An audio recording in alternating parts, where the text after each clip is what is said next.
নমস্কার বন্ধুরা, তাতাই মা বাবা ব্লগে আপনাদের সকলকে স্বাগত। প্রচণ্ড গরম পড়েছে, আর ভাদ্র মাসের গরম তো বুঝতেই পারছেন, তালপাকা গরম। আর এই গরমে আমরা বাচ্চাদের থেকে শুরু করে বড়রা অবধি সবাই একটু আইসক্রিম খেতে বেশিই ভালোবাসি।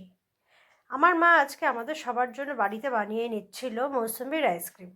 তো আমি ভাবলাম যে এই রেসিপিটা এতটাই সহজ, তো আপনাদের সাথেও শেয়ার করে নেওয়া যাক। সেই জন্য আমি চলে এসেছি আজকে আপনাদের সামনে।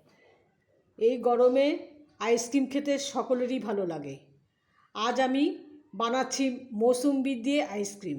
আইসক্রিম বানানোর জন্য মৌসুম্বিগুলো আমি ছোট ছোট টুকরো করে কেটে নিচ্ছি। মৌসুম্বি শরীরের জন্য খুবই উপকারী।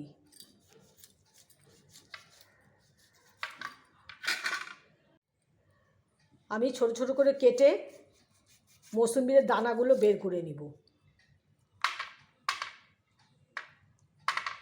এই যে দেখুন, এইভাবে সমস্ত মৌসুম্বির দানাগুলো আমি বের করে নিব।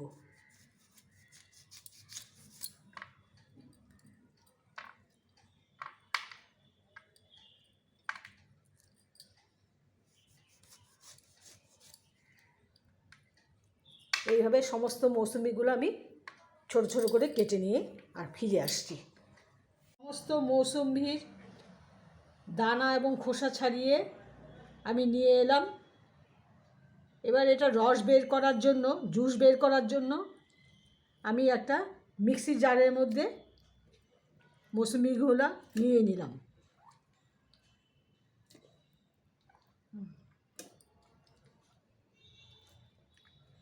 আমি কিছুটা চিনি মেশাবো।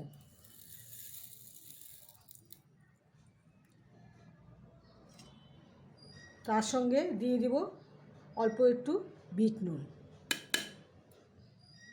এবার আমি এটা গ্রাইন্ড করে নিয়ে আসব। আমি মৌসুম্বির রস বের করে নিয়ে এলাম। এবার একটা ছাঁকনির সাহায্যে রসটাকে করে নেব।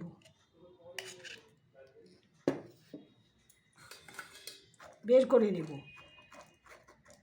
যাতে ছিবড়াটা না আসে, ছিবড়াটা যাতে ছাঁকনিতেই থাকে।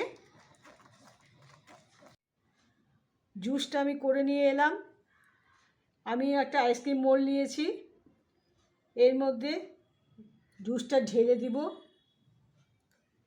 এবং সারা রাতের জন্য ডিপ ফ্রিজে রেখে দিব।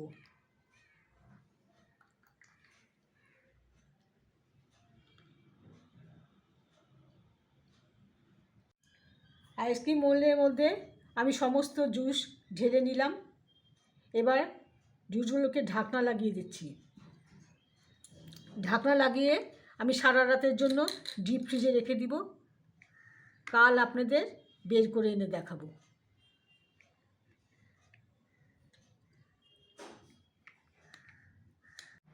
সারা রাত ফ্রিজে রাখার পর আমি ফিরে এলাম। দেখুন আমার আইসক্রিমটা কত সুন্দর হয়েছে। তাহলে বন্ধুরা, আমার মায়ের বানানো আজকের এই মৌসুম্বির আইসক্রিমটা আপনাদের কেমন লাগলো তা অবশ্যই আমাকে কমেন্ট করে জানাবেন। আর ভালো লাগলে আমার চ্যানেলটিকে সাবস্ক্রাইব করে আমার পাশে থাকবেন। আজকের মতন আমি আমার ভিডিওটি এখানেই শেষ করছি। ধন্যবাদ।